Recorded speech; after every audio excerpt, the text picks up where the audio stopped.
There are crimes. And then there are tragedies so shocking, so twisted, that they don't just destroy people, they destroy entire legacies. On the night of June 7, 2021, police arrived at the sprawling 1,700-acre Moselle property, owned by one of the most powerful legal families in the American South. The Murdaughs, a dynasty that ruled the South Carolina Lowcountry for nearly a century, had built their reputation on law, influence, and unshakable control. But that night, officers found a scene straight out of a nightmare. A mother and her son, shot to death at the kennels. Multiple weapons, no forced entry, no suspects, no sign of struggle, and only one man left to explain what happened. A respected attorney named Alex Murdaugh, who claimed he had discovered the bodies by chance. But that would soon unravel into the biggest lie of his life. Because behind the grief-stricken facade, behind the crocodile tears, behind the trembling phone call to 911, was a different truth. One that investigators would slowly peel back, layer by layer.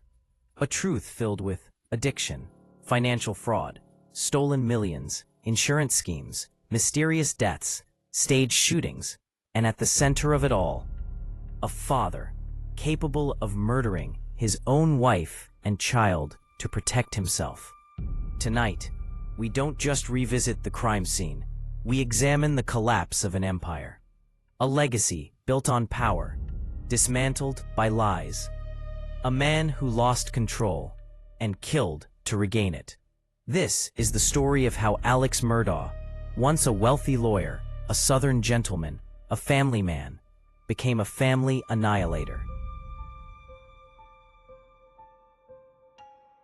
Before the murders, before the scandals, before the courtroom confessions, the name Murdaugh meant one thing in the South Carolina Lowcountry: power.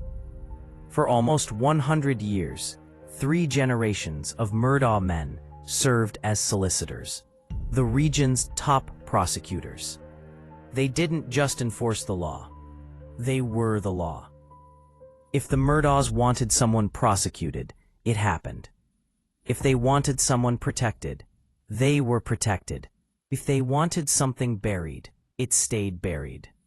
The family was woven into every part of the Lowcountry's justice system: law enforcement, judiciary, politics, business, the courtrooms. All roads led back to them. The Murdaughs were Southern royalty, untouchable, unquestioned, and for decades, unchallenged. But power like that comes with a shadow. A shadow filled with secrets, skeletons, whispers in small towns, and stories people were too afraid to tell. Behind the polished lawyer smile was a decades-long opioid addiction. Millions stolen from clients, secret bank accounts, fake settlements, a web of financial lies deeper than anyone realized, and the growing terror that he couldn't keep it hidden forever. And then came the crash that changed everything. The night his youngest son, Paul, was involved in a deadly boat accident. The moment the lawsuits began, the investigations increased, and the Murdaugh family's control over the Lowcountry started to crack. By 2021, Alex wasn't just running out of money. He was running out of excuses, out of power, out of time. And on that warm June night, with everything closing in around him, he made the most devastating decision of his life. A decision that would end 2 lives, shatter what remained of his empire, and expose a century of corruption beneath the Murdaugh name. This is the unraveling of a dynasty. This is the making of a family annihilator. This is the story of Alex Murdaugh. To understand how Alex Murdaugh became a killer, you first have to understand where he came from. Because Alex wasn't just another lawyer. He was the product of a dynasty, a legal empire that dominated the South Carolina Lowcountry for nearly a century. For 3 generations, the Murdaughs held one of the most powerful positions in the state: solicitor for the 14th Judicial Circuit. That meant they weren't just prosecuting crimes. They were shaping the justice system itself. From 1920 to 2006, almost 90 years, the Murdaugh family controlled who got charged, or walked free, who got investigated, and who got protected. Their influence reached into every corner of the Lowcountry: police chiefs, judges, sheriffs, attorneys. If you lived in Hampton County, Colleton County, Beaufort, Jasper, or Allendale, you knew the Murdaugh name. It wasn't just a family name. It was a shield, a warning, a promise. If the Murdaughs wanted something done, it got done. If they wanted something buried, it disappeared. This wasn't corruption written in paperwork or recorded on audio. This was cultural, inherited, understood. The Murdaughs were treated like royalty in a place where families kept quiet and businesses played along. Their presence felt like tradition, as natural as the humidity that clung to every porch swing in the Carolina summer. They attended every charity event. They posed in newspapers. They won elections unopposed. They built generational wealth through their law firm, PMPED, one of the most dominant plaintiff firms in the entire state. People trusted them. People feared them. But most importantly, people depended on them. And that dependency created a kind of power very few families ever experience. Power that allowed mistakes to disappear. Power that protected the family's image. Power that taught each generation one lesson: we take care of our own. The making of a golden child. Alex Murdaugh grew up in a world where the rules simply didn't apply to him. He was the youngest son of a well-known attorney. His father, Randolph Murdaugh III, was a towering figure in the Lowcountry legal system, respected, feared, admired. Alex grew up in courtrooms, firm meetings, charity dinners, and hunting lodges where the most influential men in the region gathered. From childhood, he saw prosecutors greeting him like a young prince, judges patting him on the shoulder, deputies addressing him with respect, locals treating him like tradition incarnate. He was raised in an environment where everyone knew his last name and assumed he was destined for power. To the community, Alex wasn't just a Murdaugh. He was the next Murdaugh, the heir to a legacy dating back before the Great Depression. And growing up with that expectation, with that level of privilege, comes with its own curse. Because when you're taught that you live above consequences, you begin to believe it. The culture of untouchable power. In the Lowcountry, the Murdaugh family functioned like an ecosystem unto themselves. If a Murdaugh crashed a car, it was handled. If a Murdaugh got into a bar fight, it was hushed. If a Murdaugh made a mistake, someone else took the fall. People whispered about it, but no one challenged it. Locals have said for years, you don't mess with the Murdaughs. Not because they were violent, but because they controlled the very system designed to punish wrongdoing. This was the environment Alex grew up in. A world where money solved problems, where connections erased consequences, where charm and legacy opened all doors, where no was a word he rarely heard. This kind of entitlement doesn't just inflate someone's ego. It shapes their identity, their morals, their perception of risk, their understanding of right and wrong. Alex learned early that he was protected, not just legally, but socially. He lived inside a system built to cushion every fall, a system that ensured he would never feel real consequences, a system that taught him, whatever you do, someone will fix it. And for years, that was true. The pressure of a dynasty. But power has a cost. And for the Murdaughs, the cost was high. Within this family, success wasn't encouraged, it was expected. Every Murdaugh, man before Alex, had become a prosecutor, a legal powerhouse, a representative of the Lowcountry, a symbol of stability and justice. Alex was supposed to follow that path. But while the generations before him thrived under the weight of the dynasty, Alex quietly buckled beneath it. He wasn't the strongest Murdaugh. He wasn't the smartest. He wasn't the most disciplined. He was the one who used charm when others used grit. The one who preferred shortcuts over patience.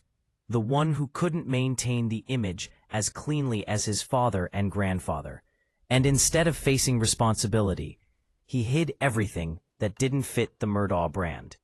His insecurities, his mistakes, his addictions, his failures, his debts, his lies, all tucked away behind the bright red hair, the southern charm, and the Murdaugh name. But pressure like that never disappears. It builds, and builds, and eventually, something breaks. A dynasty built on fragile foundations. For nearly a century, the Murdaugh family presented an image of strength. But behind that polished facade were cracks. Cracks that few outsiders ever saw. Cracks in the form of entitlement, cover-ups, addiction, wealth built on manipulation, corruption deeply woven into community systems. Alex wasn't the first Murdaugh to hide problems, but he was the one whose secrets grew too big to contain. And by the time anyone noticed, the damage was irreversible. Because what started as a privileged upbringing evolved into a pattern of deception and ended in the biggest family massacre the Lowcountry had ever seen. The dynasty had protected Alex his entire life, but it couldn't protect him from himself. And in the following sections, we'll see exactly how the pressure of that dynasty and the collapse of his carefully crafted world pushed Alex down a path of destruction no one could have imagined. If Section 1 showed us where Alex came from, this is where we watch it all begin to fall apart. Because power and privilege only last as long as the secrets behind them stay hidden. And in Alex Murdaugh's world, those secrets weren't just cracks in the foundation. They were earthquakes waiting to erupt. On the surface, Alex seemed like a successful attorney from a powerful family. Wealthy, respected, well-connected. But privately, he was living a double life, so dangerous, so unstable, that one misstep could have brought everything crashing down. And eventually, that's exactly what happened. A decades-long addiction no one saw coming. To the outside world, Alex was confident, charming, talkative. The kind of lawyer who could walk into a courtroom and instantly control the room. But behind the mask was a man spiraling. For over 20 years, Alex struggled with a secret opioid addiction, not casual use, not weekend pills, but an all-consuming habit that required enormous amounts of money. Money he didn't have, despite his wealthy family name. The addiction started subtly, and like most addictions, it grew. First, a few pills. Then, a few more. Then, bottles. Then, hundreds of thousands of dollars worth of oxycodone flowing through his life like water. The habit consumed him, shaped him. From pause, controlled him. And addicts don't just need drugs, they need money, lots of it. The money trail, a web of theft and fraud. This is where Alex's double life began to reveal itself. The more he used, the more money he needed. The more money he needed, the more he stole. At first, it was subtle. A misdirected payment here, a duplicate check there. Little things no one would notice. But eventually, the theft escalated. Fake settlements, secret bank accounts, shell companies, stolen client funds, forged signatures, false expenses, missing millions. Alex wasn't stealing hundreds. He was stealing millions. Money meant for injured victims. Money meant for grieving families. Money meant for children who lost parents in accidents. Alex took it all. But here's the chilling part. He didn't just hide it. He normalized it. He told himself it was temporary. He told himself he'd pay it back. He told himself he deserved it more than the people he stole from. Like so many white-collar criminals, the justification became part of his identity. And as the theft grew, so did the desperation to keep it hidden. A life built on lies. Alex's entire existence, every part of it, was glued together by lies. He lied to clients. He lied to coworkers. Friends. He lied to friends. He lied to Maggie. To everyone who ever trusted him. He lied to Buster. And ironically, he even lied to himself. He pretended everything was fine. He maintained the friendly Southern charm, the confident smile, the "I've got everything under control" persona. But privately, he was drowning. Every lie required another. Every theft opened the door to more exposure. Every missing dollar added more pressure. Alex wasn't just living on the edge. He was hanging off a cliff by a thread that had been fraying for decades. And the people closest to him had no idea. Or maybe they did. But the Murdaugh name acted as a shield strong enough to protect him. Until one day, it wasn't. The month everything started crumbling. By early 2021, Alex was facing a failing marriage, a son facing criminal charges, civil lawsuits threatening his assets, drug expenses he couldn't afford, law partners asking questions, missing money piling up, a reputation slipping away, federal investigators stirring behind the scenes. The pressure was overwhelming. Alex was cornered, and when powerful men who are used to controlling everything suddenly lose control, they become dangerous. Very dangerous. This is when Alex's lies stopped being financial problems and became life or death problems. Because financial collapse wasn't just embarrassing for him, it threatened everything. His law career, his family reputation, his ability to get drugs, his freedom, his legacy, his identity. Alex Murdaugh didn't just fear consequences. He couldn't fathom them. His entire life was built on the belief that consequences were for other people, not him. But in 2021, for the first time in his life, Alex felt the walls closing in. The panic grew stronger. The lies became harder to maintain. The financial fraud became impossible to hide. And every day, the fear became more real. It's all going to come out.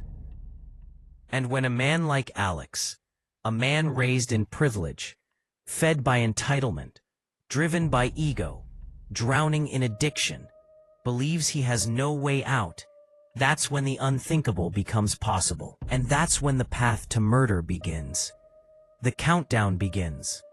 Everything that happens next, the boat crash lawsuit, the financial discovery, the confrontation at his law firm, the murders of Maggie and Paul, all of it was a chain reaction triggered by the secrets Alex spent his entire adult life hiding, growing, rotting, pressurizing, until the only solution he could see was the worst one imaginable. Alex wasn't just a man losing control. He was a man who believed the only way to survive was to destroy everything around him. And the first major crack in that illusion came from an accident that rocked the entire Lowcountry and put the Murdaugh family under a spotlight they could no longer escape. A tragedy that would expose the dynasty to the world. A tragedy caused by his youngest son, Paul. And that brings us to the next chapter of this unraveling nightmare.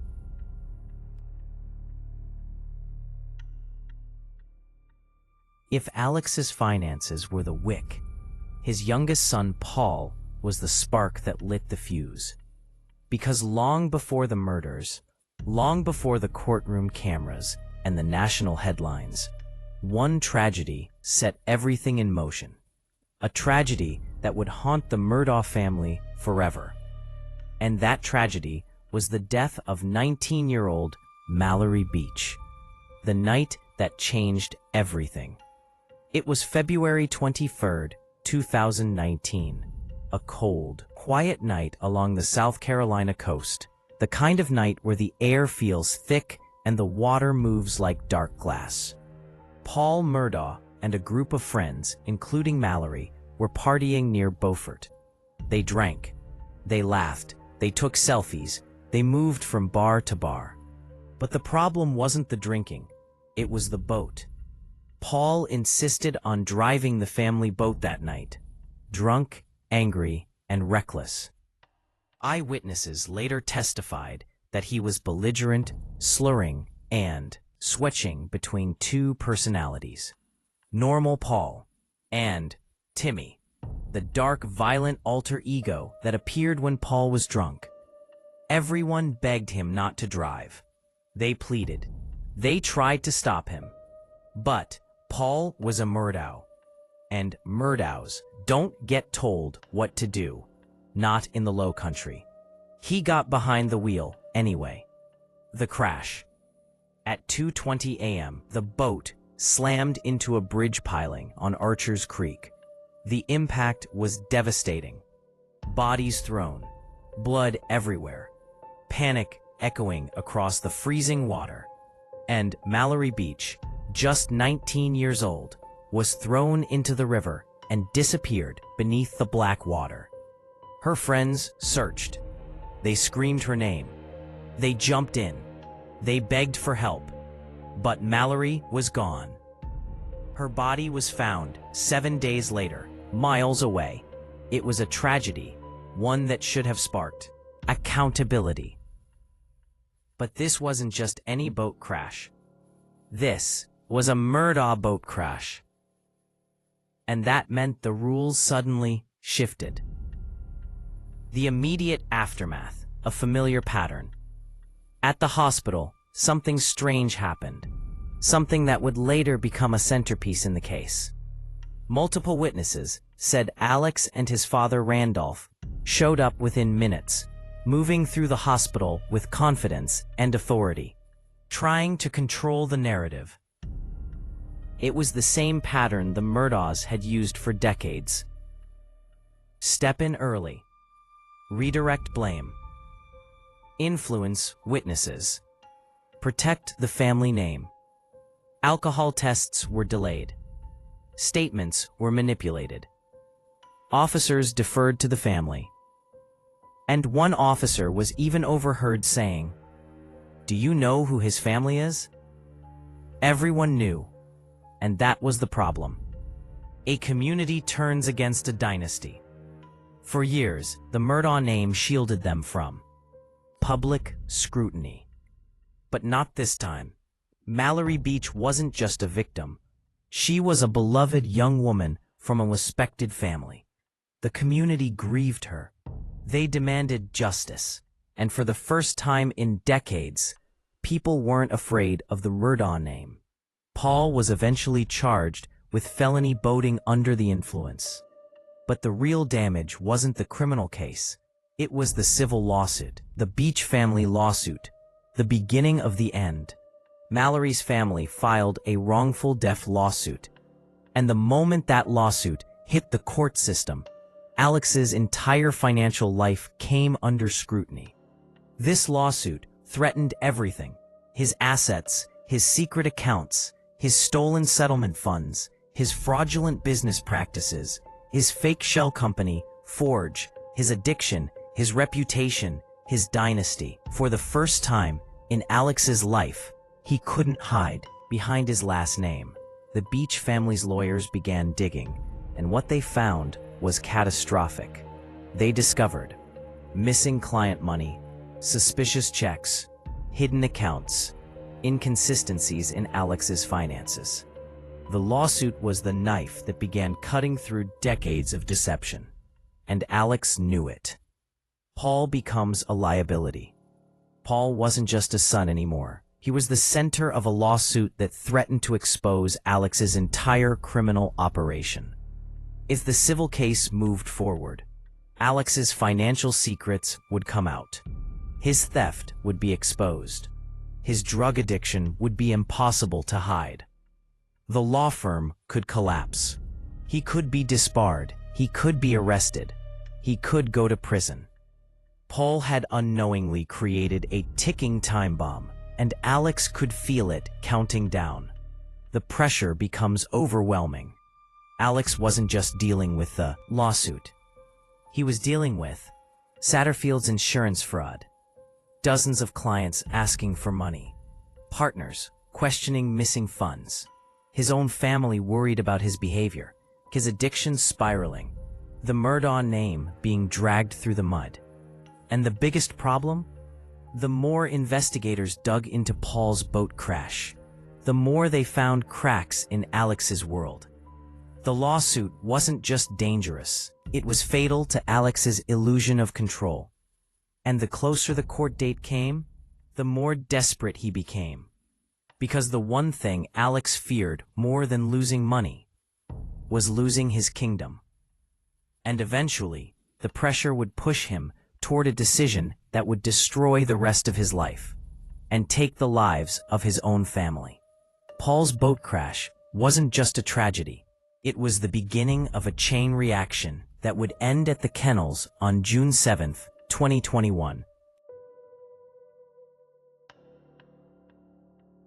Before Maggie and Paul were murdered, before Alex's double life collapsed, and long before law enforcement realized just how deep the corruption went, there were other deaths orbiting the Murdaugh family. Deaths that raised questions. Deaths that whispered of cover-ups. Deaths that hinted the dynasty's reach extended much further than the public ever knew.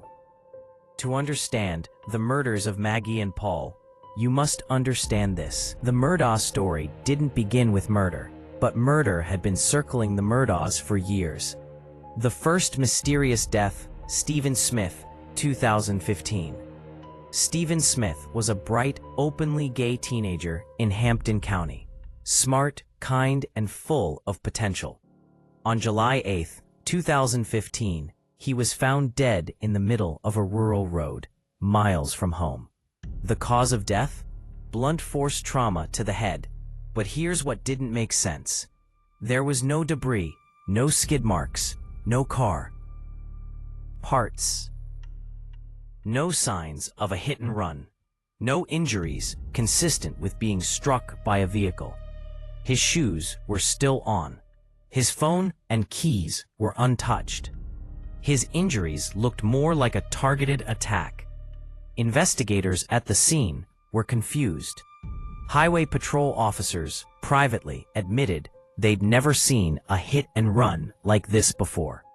But almost immediately, almost suspiciously, rumors began to swirl. Rumors linking the Murdaugh family to the case. Why? Because Stephen Smith had connections to someone close to the Murdaughs. Witnesses mentioned Buster Murdaugh's name repeatedly, not as a suspect, but as someone who had been close to Stephen. This was sensitive, potentially explosive, and then something strange happened. The case went cold. Evidence disappeared. Leads vanished, and Stephen's death was quietly pushed aside as a hit and run. But when Maggie and Paul were murdered 6 years later, authorities reopened the Stephen Smith case.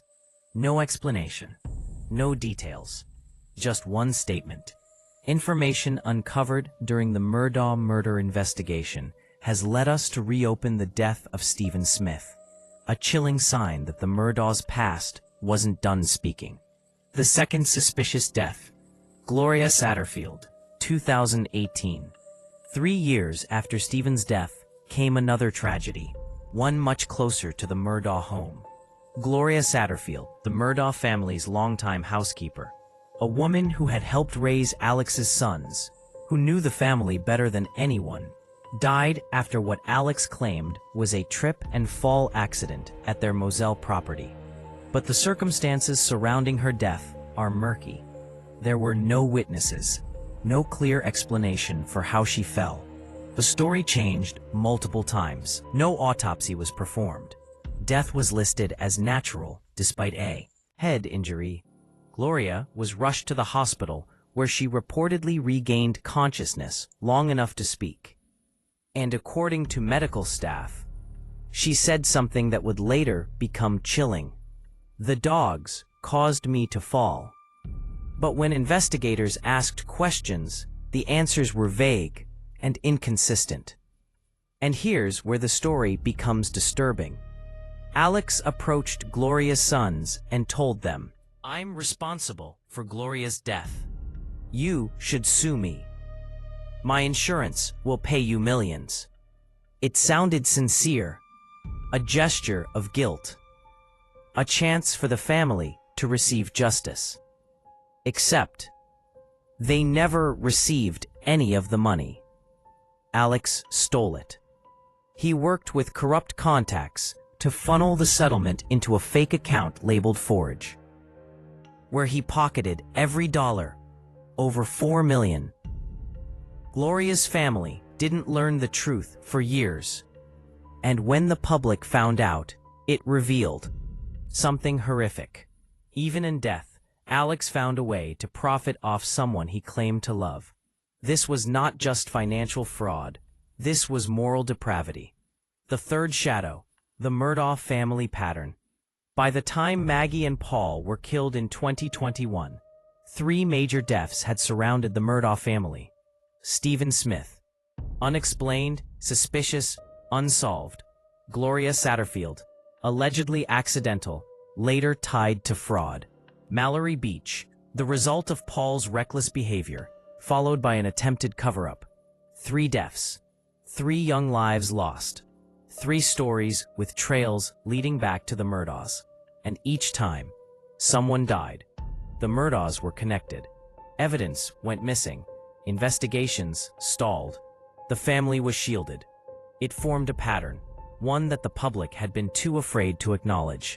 Until 2021, because when Maggie and Paul were murdered, investigators realized something terrifying. Maybe all of these deaths weren't isolated tragedies. Maybe they were pieces of a much darker puzzle. The reputation that couldn't be protected any longer. After the boat crash in 2019, after the lawsuits, after the pressure started to mount, the Murdaugh dynasty was weakening. And when Gloria's fraud surfaced, when Stephen's case was reopened, when Mallory's death brought legal and financial consequences, the Murdaugh name no longer protected the family. Instead, it exposed them.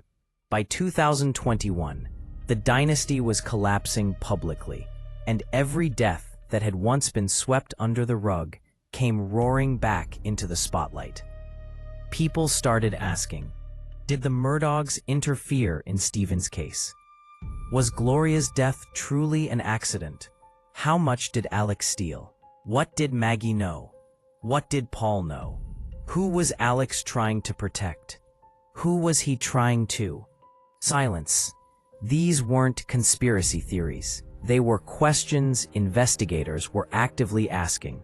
And at the center of all of it was Alex Murdaugh, a man with mounting secrets, a man cornered by exposure, a man with everything to lose.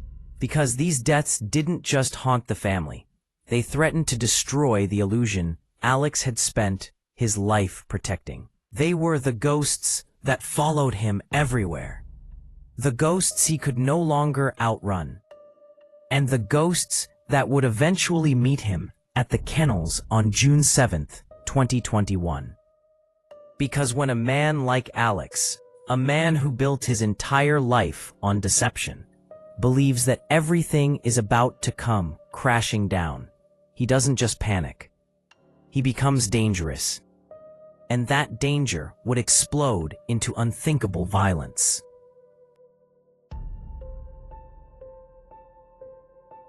Every crime has a moment where everything changes.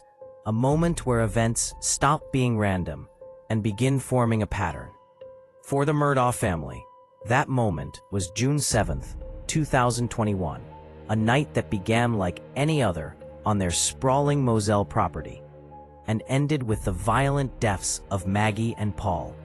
A night that didn't just shatter a family, it exposed decades of lies buried beneath their empire.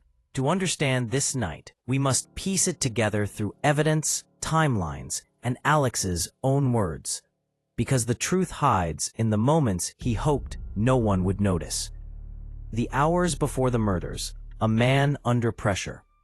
On the morning of June 7th, Alex was drowning in crises. His financial theft was on the verge of being exposed. His law firm was questioning missing money.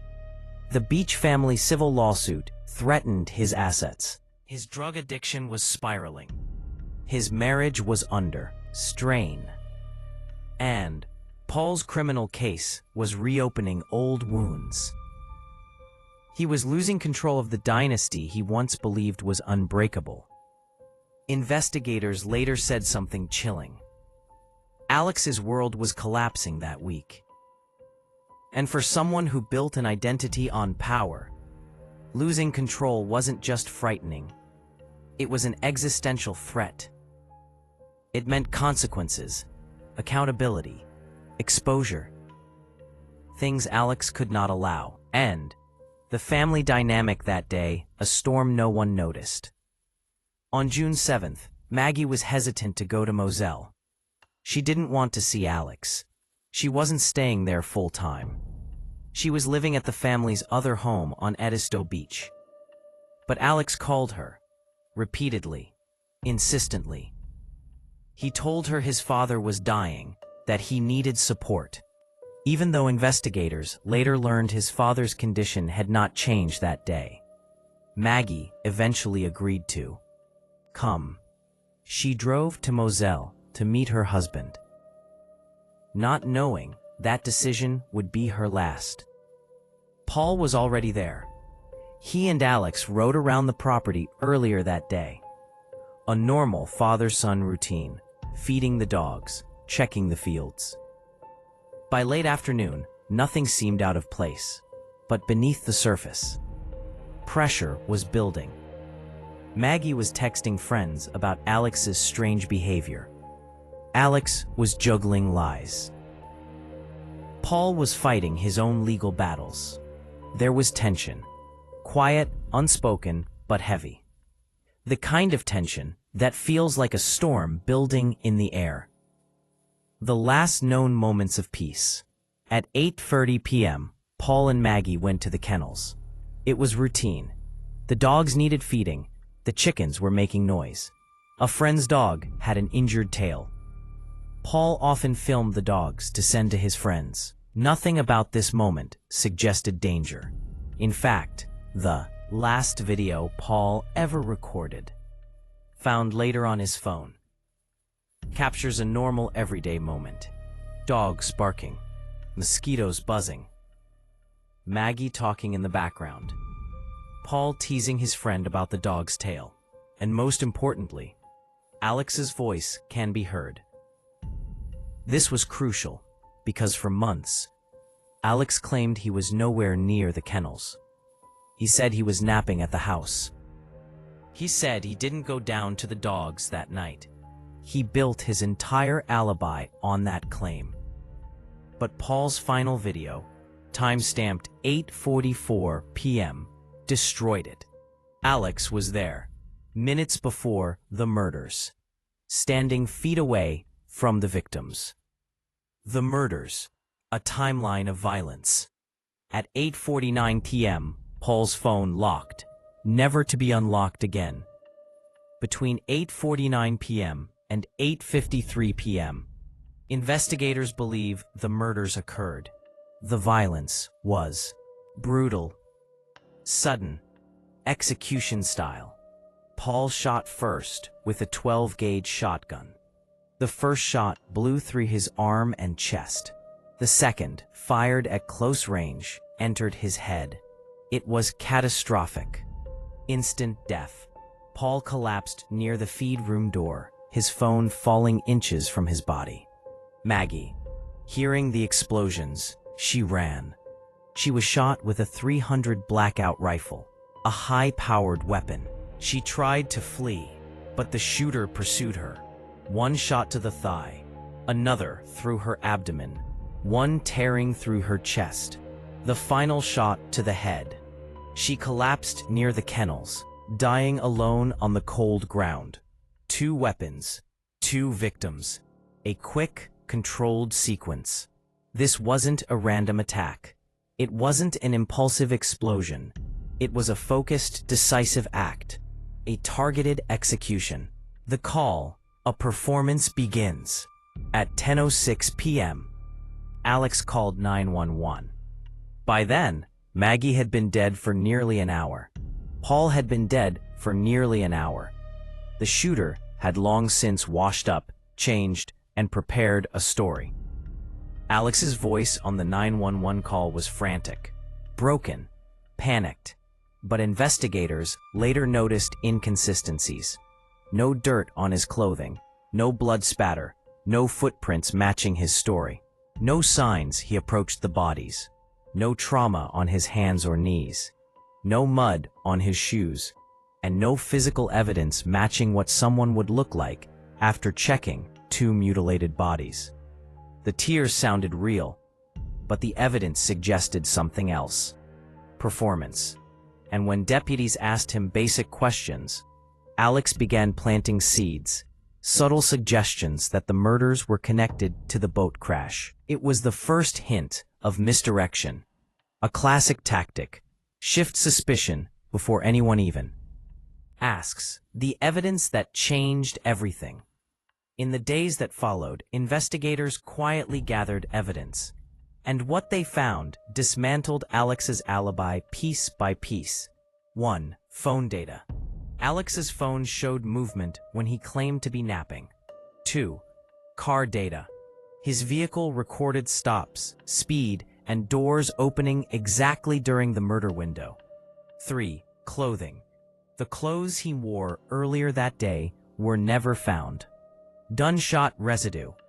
Traces found on Alex and on the steering wheel. 5. Maggie's phone. Alex's steps aligned with the exact moment her phone was picked up and tossed near a road. 6. Paul's video. The final nail. Alex was at the crime scene minutes before the murders, contradicting everything he had told police. And once investigators proved Alex was lying, they began asking the most important question. Why? Why would a husband and father murder his own wife and son? Why would someone with wealth, status, and legacy commit such a horrific act? Why destroy the very family name he spent his life protecting? The answer was unfolding behind the scenes. Because on the very day of the murders, June 7, 2021, Alex's financial crimes were discovered at his law firm. He had been confronted. He had no way out. The Beach family lawsuit was closing in. His empire was collapsing. His secrets were days from exploding publicly. And in Alex's mind, Maggie and Paul weren't just his family. They were his problem. The lawsuit against Paul threatened to expose everything. And Maggie had been encouraging him to confront his addiction, his lies, his fraud. Alex wasn't thinking like a husband or father anymore. He was thinking like a man drowning, who believed the only way to survive was to eliminate the evidence of his failures. And 1 week after the murders, his law firm discovered another $792,000 missing. Alex's plan didn't just fail. it detonated, and the investigation shifted permanently from a tragic crime to a father who annihilated his own family to save himself. When detectives arrived at the Moselle Kennels on the night of June 7, 2021, they didn't know they were stepping into one of the most complex murder cases in modern American history. They saw a grieving husband, a devastated father, a wealthy lawyer from the most powerful family in the Lowcountry, someone who appeared to be in shock, trembling, pacing, calling out, "Please hurry, they're not breathing. It's bad. It's so bad." But as every seasoned investigator knows, emotion doesn't equal innocence, and shock doesn't equal truth. What unfolded next wasn't just a murder investigation. It was the unraveling of a lifetime of lies. The first few hours, something felt off. At first, officers treated Alex carefully, respectfully. He was, after all, a Murdaugh. A man from a family that had worked closely with law enforcement for decades. But within minutes, subtle red flags started appearing. Alex spoke quickly, too quickly. He volunteered information before being asked. He mentioned the boat crash unprovoked. He suggested enemies, though none had been named. And several deputies later said, "It was like he was guiding us, steering us. He was too helpful." A grieving husband usually asks, "What happened? Who did this? Are you sure they're gone?" But Alex asked, "Do you think it's because of the boat case?" He planted the seed early, and that, investigators later realized, was intentional. The crime scene. No signs of struggle. The Kennels told their own story, and it didn't match Alex's. No forced entry. No signs of robbery. No unknown DNA. No evidence of multiple intruders. No footprints fleeing the scene. No tire tracks. No chaos, typical of an ambush or random attack. In fact, everything suggested the opposite. The victims knew their killer. Paul had been standing calmly, recording a video. Maggie walked toward the kennels without hesitation. They weren't hiding. They weren't scared. They weren't expecting violence. They trusted the person who was with them. And that person, according to the 8:44 p.m. kennel video, was Alex Murdaugh. The lies start. Immediately, Alex told investigators that he was at the house napping. He hadn't gone to the kennels. He hadn't seen Maggie or Paul for a while. He found them after visiting his mother. He checked their bodies for pulses. He had no idea who would want to hurt them. But the problem with lies is simple. They eventually hit a wall made of facts, and Alex's lies began to crumble almost immediately. Paul's video destroys the alibi. When investigators accessed Paul's phone weeks later, they found the now infamous kennel video. 8:44 p.m. The dog, Cash, barking, a friend on the phone. Maggie's voice, Paul's voice, and then Alex's voice. Clear as day. This was devastating. Alex said he was nowhere near the kennels, but the timeline proved he was standing right there, just minutes before the murders. This wasn't a minor contradiction. It was a nuclear explosion in the middle of Alex's alibi. Investigators knew instantly. If Alex lied about being at the kennels, what else did he lie about? The cell phone timelines, a digital autopsy. Modern investigations don't rely on memory, or emotion, or appearances. They rely on data. And the data from June 7th painted a picture that contradicted everything Alex claimed. Paul's phone, locked forever at 8:49 p.m., the moment investigators believe he was shot. Maggie's phone picked up and moved around 8:53 p.m., far away from where her body was found. Someone grabbed it. Someone threw it. That someone was with her phone after she died. Alex's phone showed steps, movement, orientation changes while he claimed he was sleeping. His timeline was impossible. Car data, OnStar, revealed when Alex left Moselle, how long he drove, when he turned, when he stopped, when the doors opened, the exact minutes the murders were likely committed. Alex said he left earlier. The data proved he left later. Another lie, the missing clothes. On the day of the murders, Alex wore a light blue button-down shirt, khaki pants, brown loafers. Multiple witnesses saw him in this outfit earlier that day. But in the 911 call, in the police body cam footage, he was wearing a white t-shirt, dark shorts, new shoes. The original clothing disappeared. Forever. Investigators believe it was covered in high-velocity blood spatter, and Alex destroyed it before calling 911. This was the first physical sign pointing toward planning, not a spontaneous crime. Gunshot residue, a silent witness. Gunshot residue is tricky. It can transfer. It can cling to clothing, skin, cars, seats, but Alex had it on. His hands, his clothing, the driver's seat of his vehicle. This doesn't prove he fired a weapon, but it does prove he was close to one. Combined with everything else, GSR became another thread tying him to the murders. The interviews, a man losing control. As investigators began to confront Alex with contradictions, he spiraled. He changed stories. He forgot details. He added new information. He contradicted himself. He spoke in circles. He shifted blame. He cried at strategic moments. Detectives later said, every time Alex answered a question, he created two new ones. This wasn't grief. It was self-preservation. Alex wasn't trying to help the investigation. He was trying to survive it. The motive emerges, a man drowning in secrets. Investigators had evidence, but they needed motive. And then, 1 week after the murders, Alex's law firm confronted him about $792,000 missing from the company.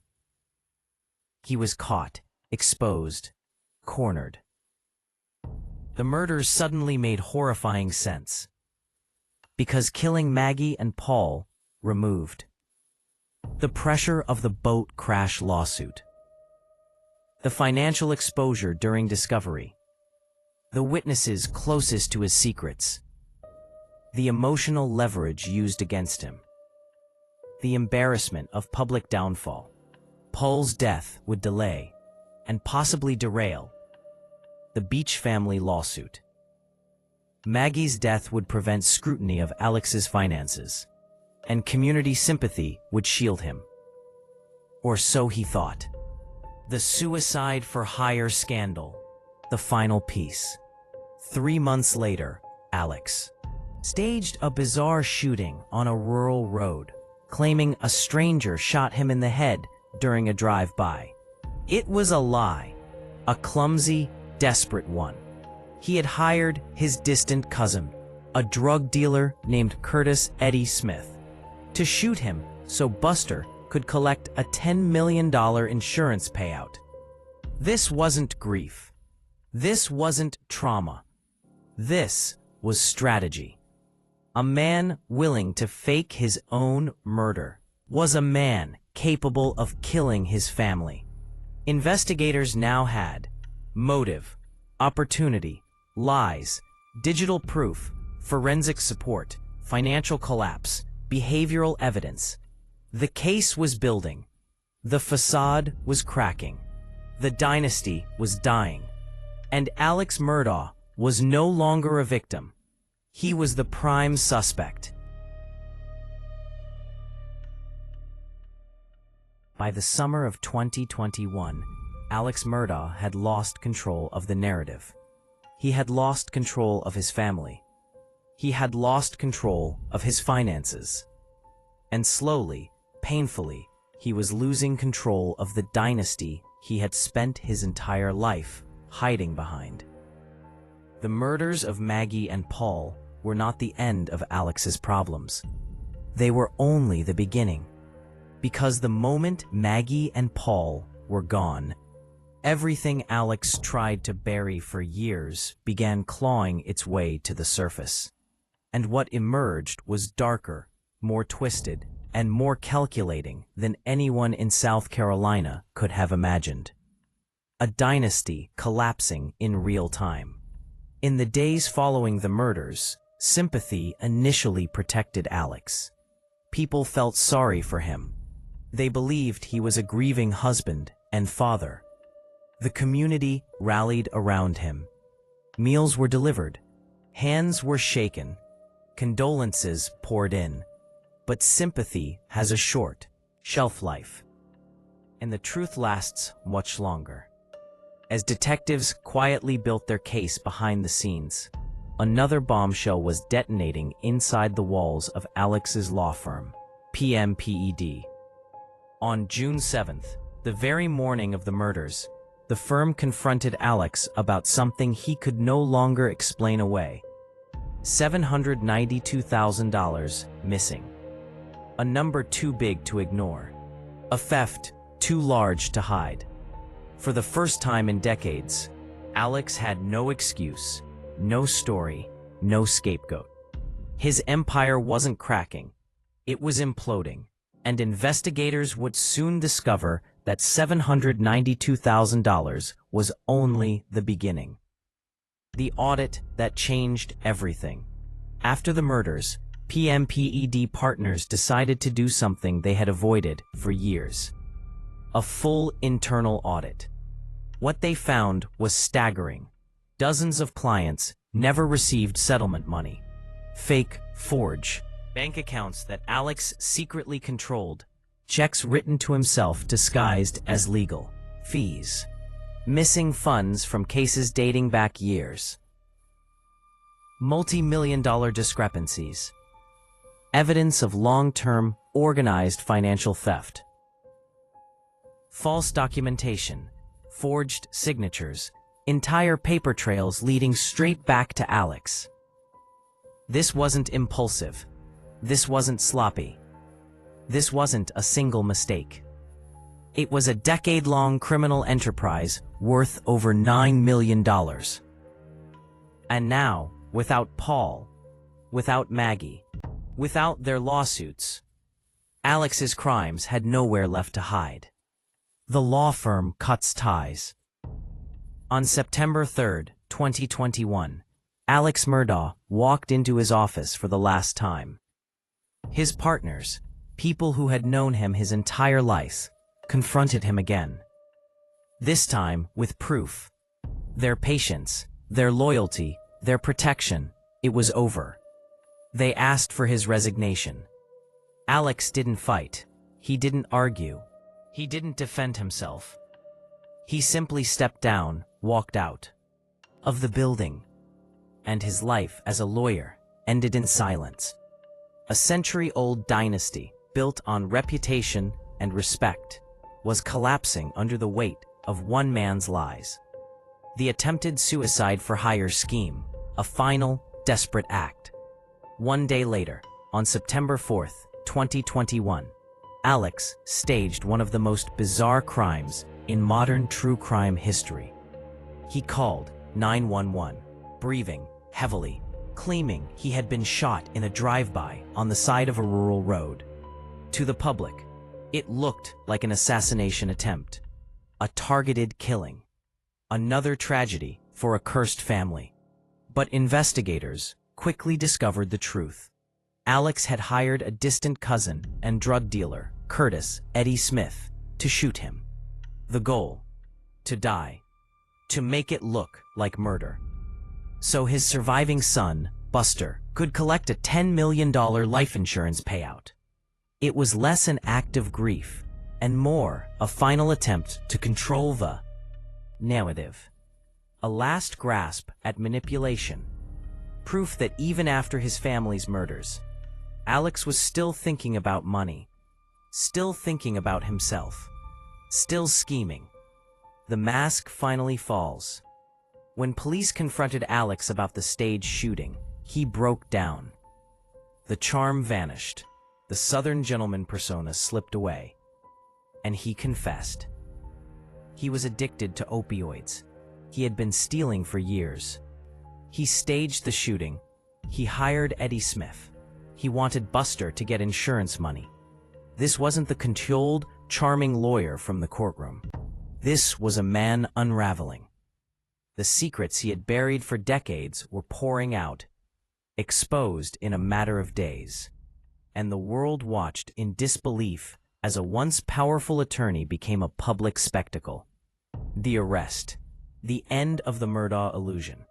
On September 16, 2021, Alex Murdaugh was arrested. Not for murder. Not yet. But for financial crimes. For insurance fraud. For conspiracy. For theft.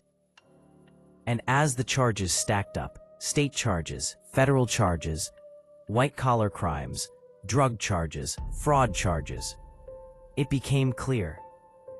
Alex wasn't getting out. Not this time. Not ever again. Every day brought new victims forward. New missing money. New documents. New crimes. And slowly, investigators connected the dots between the boat crash, the financial crimes, the staged shooting, the mounting pressure, a collapsing empire, and the murders. The motive was becoming undeniable. Alex killed Maggie and Paul because his world was collapsing, and he believed their deaths could buy him time. Time to hide the theft. Time to redirect the public.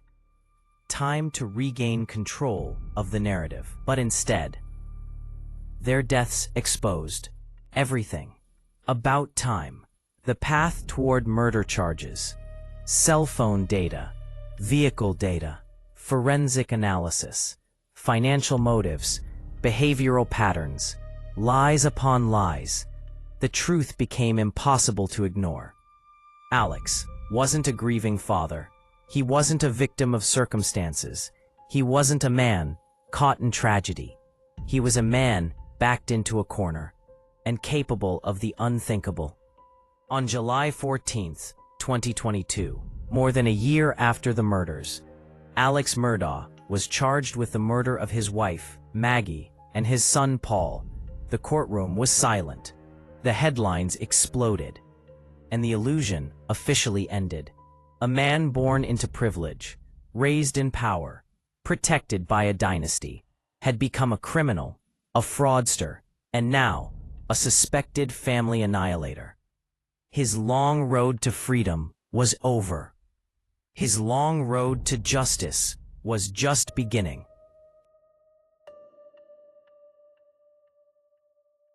By the time Alex Murdaugh walked into the Colleton County Courthouse in January 2023, the world already knew his name. Not as a respected lawyer, not as the heir to a powerful dynasty, but as the man accused of killing his wife and son. What began as a quiet Lowcountry scandal had become a national obsession, a courtroom spectacle that felt ripped from the pages of a Southern Gothic thriller. But beneath the headlines and TV cameras, something more significant was unfolding. A century-old empire was finally being held accountable. This wasn't just the trial of Alex Murdaugh. This was the trial of the Murdaugh legacy itself. And for the first time in history, the dynasty had to face a courtroom without its inherited power. The setting: a courtroom full of ghosts. The Colleton County Courthouse was packed. Every seat filled. Families pressed against the walls. Reporters outside in. Tense. Cameras capturing every twitch, whisper, and tear. The air felt heavy, suffocating. like everyone in the room understood they were witnessing the end of something huge. Alex walked in wearing a suit, shoulders slightly hunched, eyes darting, a mask of calm covering the chaos beneath. This wasn't the confident attorney from his glory days. This was a man whose lies had finally caught up with him, man who looked smaller than the dynasty he once represented. The prosecution's strategy: tie every lie to the murders. Prosecutor Creighton Waters opened the trial with a simple message. This case is about three things: the defendant's lies, his crimes, and his desperation. Their strategy was brilliant in its simplicity. Prove Alex was at the kennels, using Paul's video. Prove his financial crimes were about to be exposed. Prove Maggie and Paul's deaths bought Alex time. Prove the murders were the ultimate manipulation.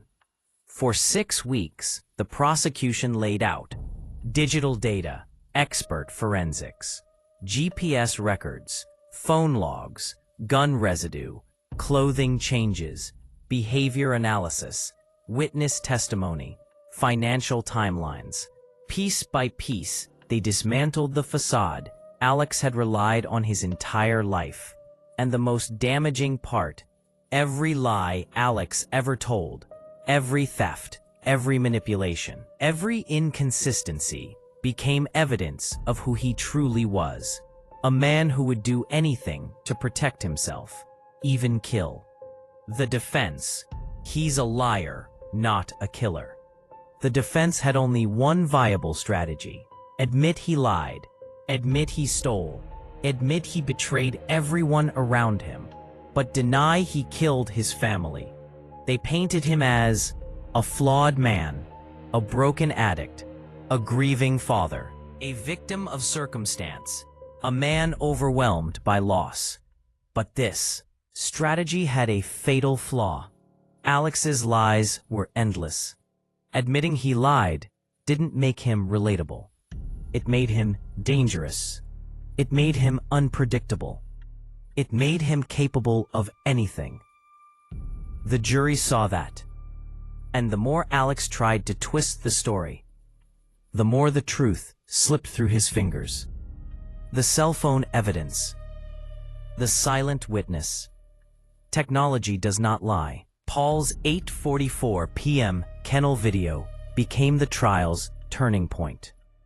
One of Paul's friends, Rogan Gibson, testified, "There is no doubt in my mind that was Alex's voice. I'd stake my life on it." 3 voices in the video: Paul, Maggie, Alex. This destroyed Alex's alibi. He claimed he was inside the house. He claimed he hadn't seen them. He claimed he had not gone to the kennels. But the video proved otherwise. It was the moment the courtroom shifted. You could feel it in the air. The jury leaned in. The spectators fell silent. Alex looked down.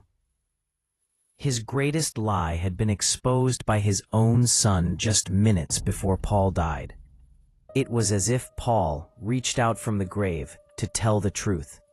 The data, a timeline Alex couldn't escape. The prosecution then unleashed a wave of digital evidence. Car telematics, OnStar, proved Alex drove to his mother's house after the murders. Phone orientation changes proved he was moving when he claimed to be asleep. Step counts proved he walked across Moselle after the murders, not before. Maggie's phone being thrown aligned with Alex's steps. Gunshot residue in his car contradicted his claim that he never touched guns that night. Every piece of data stabbed holes in his story. Every inconsistency buried him deeper. And the jury watched as the timeline tightened like a noose around his neck. Alex takes the stand, the riskiest move of all. Most defendants stay silent during murder trials. Not Alex. Taking the stand was an act of ego, desperation, and calculation. a belief that he could charm his way out of murder, the same way he charmed judges, clients, and colleagues for years. But this time, charm wasn't enough. Under oath, Alex admitted he lied about being at the kennels. He lied to police. He lied to his family. He lied to his friends. He lied about money. He lied for years. The courtroom was stunned. Every time he tried to explain himself, he created more contradictions. The prosecution asked him one final question. "Are you a family annihilator?" Alex looked the jurors in the eyes and said, "No, I would never hurt Maggie and Paul." But the damage was done. A man who lies about everything cannot be believed about anything. The jury, a quick decision. After 6 weeks of testimony, over 70 witnesses, hundreds of exhibits, and countless hours of lies, the jury deliberated for less than 3 hours. In high-profile murder cases, juries normally take days. But this jury didn't need days. They had everything they needed.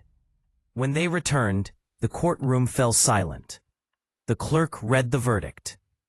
Guilty. Guilty. Alex showed no emotion. Not shock. Not grief. Not anger. Just emptiness. The mask he wore his entire life had finally cracked beyond repair. The sentencing. The end of a dynasty. On March 3, 2023, Alex stood before Judge Clifton Newman. The judge looked at him and said, "I know you must see Paul and Maggie every night." Alex whispered, "I would never hurt my wife and my son." The judge responded, "Yet the monster you become, the monster they saw." Alex received 2 consecutive life sentences, without the possibility of parole. The courtroom exhaled. It was over. The dynasty was dead. The empire built on intimidation, corruption, and illusion had shattered. And the man who once believed himself untouchable was now prisoner 00390394. The shattering of a dynasty.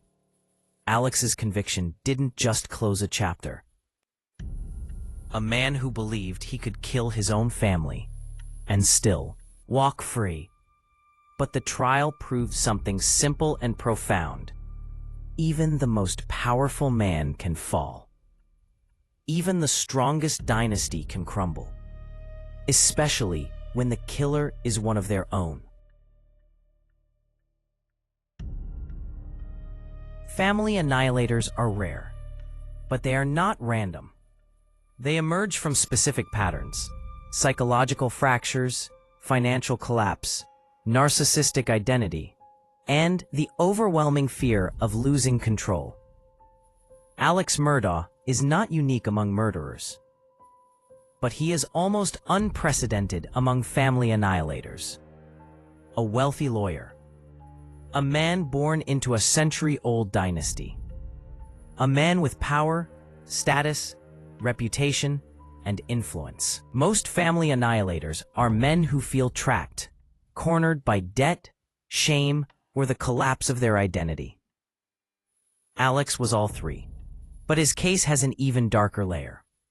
Alex didn't just kill to avoid ruin. He killed because he believed death was the only way to keep his empire alive. The 4 types of family annihilators, where Alex fits. Criminal psychologists categorize family annihilators into 4 main types. The self-righteous killer blames the family for their own destruction. The anomic killer kills to maintain financial status or prevent public embarrassment.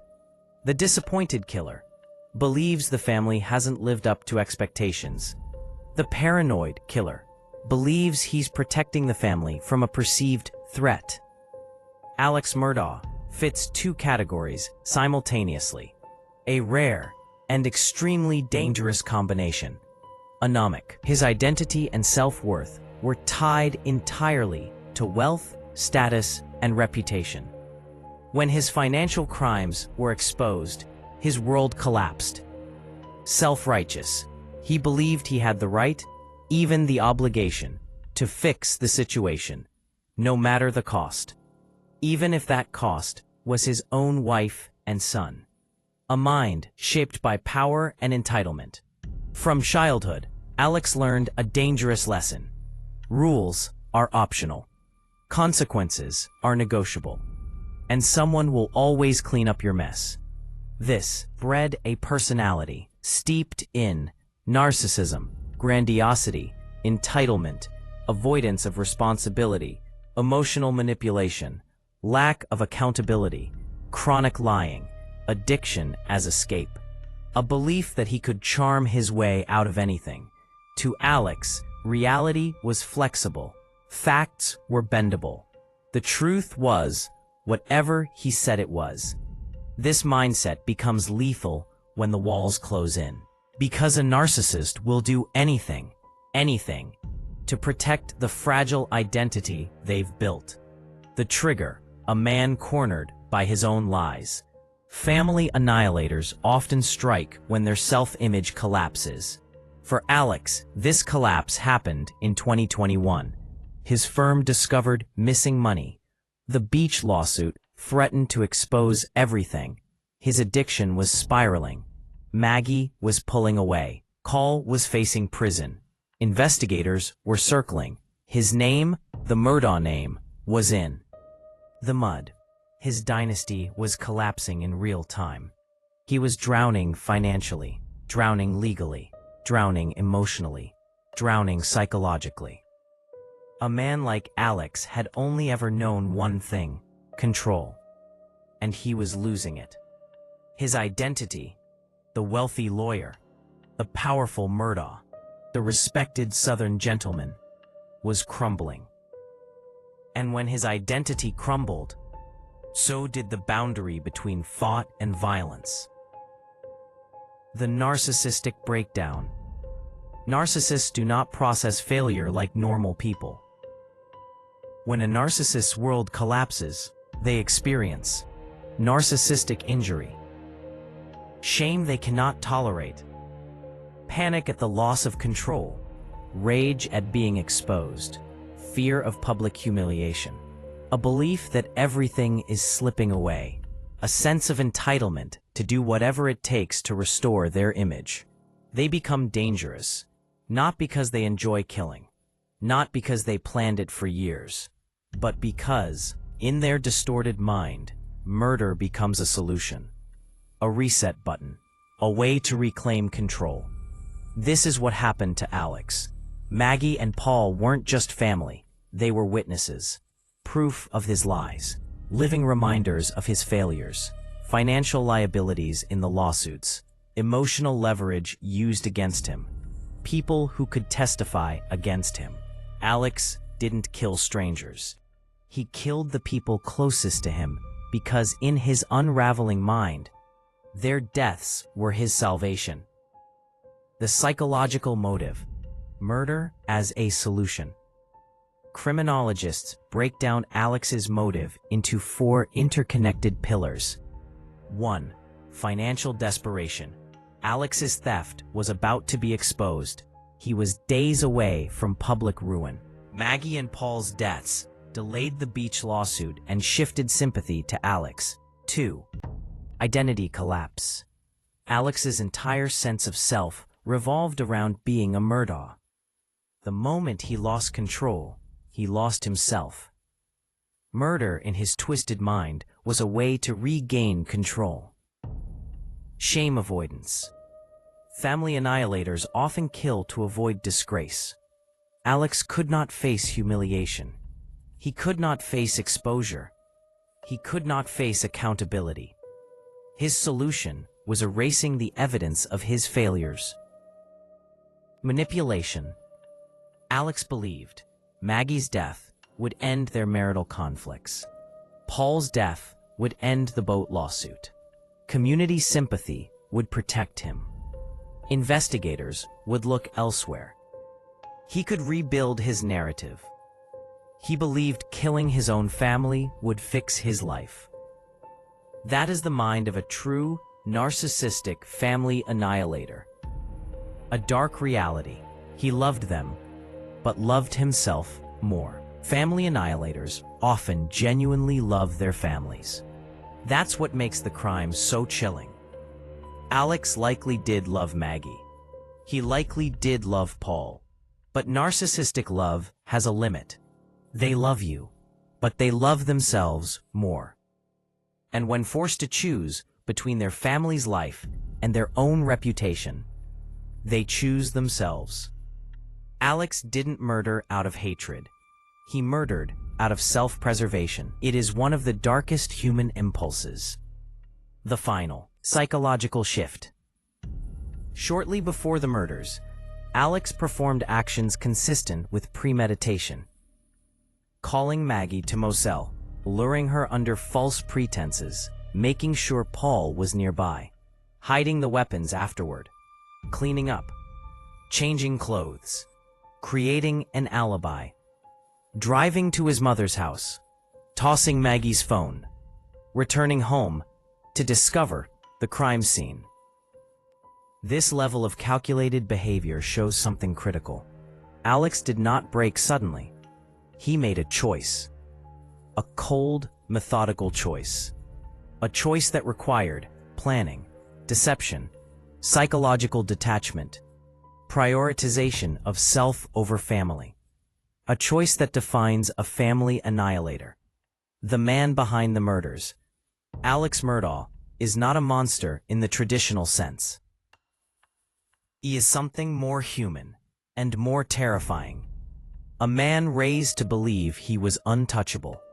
A man who built an identity on lies. A man who used charm like a weapon.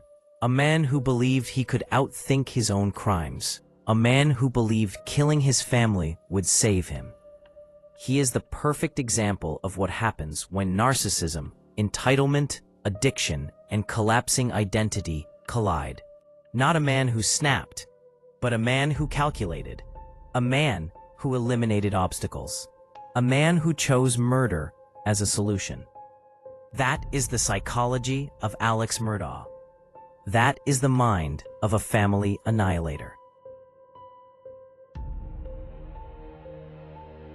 In the end, the story of Alex Murdaugh is not just the story of one man, but the collapse of an empire. A dynasty that once stood unshakable in the South Carolina Lowcountry. A family name that commanded respect, fear, and obedience, brought to its knees by the very man who was supposed to protect it. What remains today is not just a criminal case, not just a courtroom verdict, not just a man behind bars, but a trail of destruction spanning decades. Lives lost, families shattered, communities shaken, and a truth so dark it took years to fully see. This is the final chapter of that truth. The legacy, a dynasty reduced to ashes. For nearly a century, the Murdaugh name meant power. It meant influence. It meant protection. It meant untouchable authority. But now, the Murdaugh name symbolizes something very different. Corruption, fraud, addiction, manipulation, violence, the darkest form of betrayal. Everything the family built, the reputation, the wealth, the fear, the political influence, has vanished. What remains is a cautionary tale. Power without accountability becomes poison. Privilege without boundaries becomes danger. And a man without consequences becomes a ticking bomb. The fallout. Who survived the collapse? The murders didn't just take Maggie and Paul. They destroyed everyone connected to the Murdaugh world. Buster Murdaugh, the last Murdaugh son. Buster is the only surviving child. Today, he lives quietly, avoiding cameras, avoiding the world, carrying a weight almost unimaginable. The son of a convicted murderer.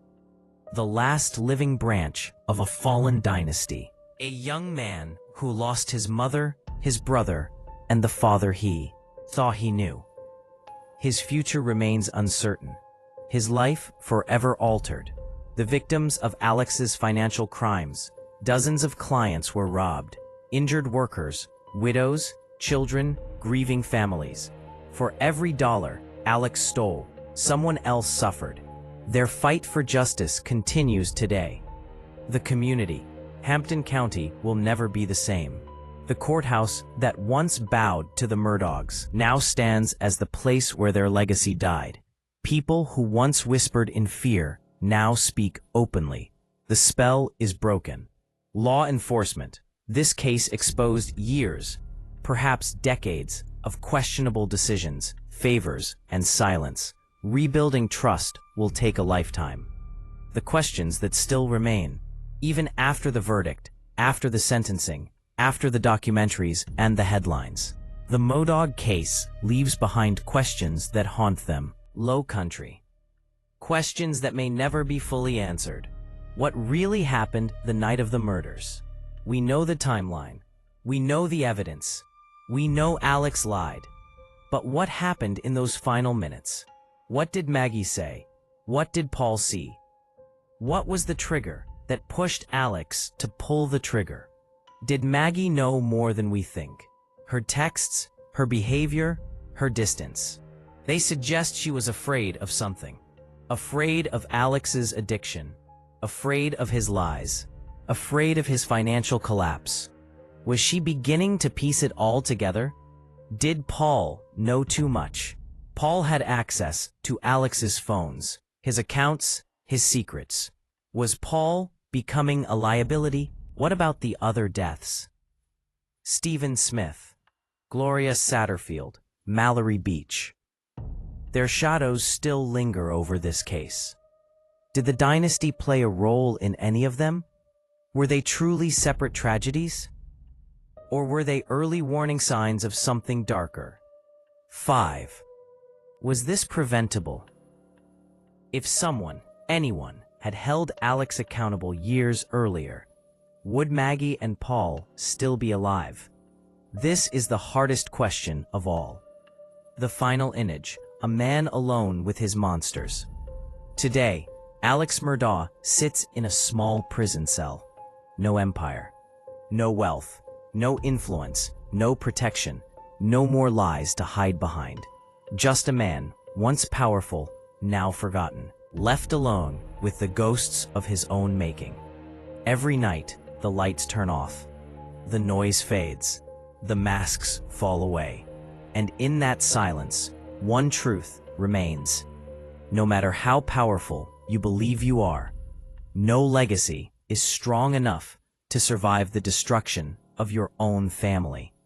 Alex tried to kill the truth with violence, but in the end, it was the truth that killed his legacy. The story is over, but the impact lives on. The Murdaugh case isn't just a true crime. It's a story about power without limits, about lies without consequences, about a system built to protect one family at the cost of everyone else, and about the unimaginable harm one man can unleash when that system finally collapses. But it is also a reminder, a haunting warning, that darkness grows in silence, that privilege can become poison, and that even the strongest dynasties can crumble from the inside. Maggie and Paul's lives were taken by the very man who was supposed to protect them. And that is a tragedy no justice system can ever fully repair. If this story moved you, if it made you question the justice system, power, family, or the truth behind one man's lies, then join me in uncovering more cases just like this. Hit subscribe, turn on notifications, and share your thoughts in the comments below. What do you believe really happened inside the Murdaugh family? Your voice helps keep these stories alive. Your engagement helps bring justice to victims the world forgets. Thank you for watching.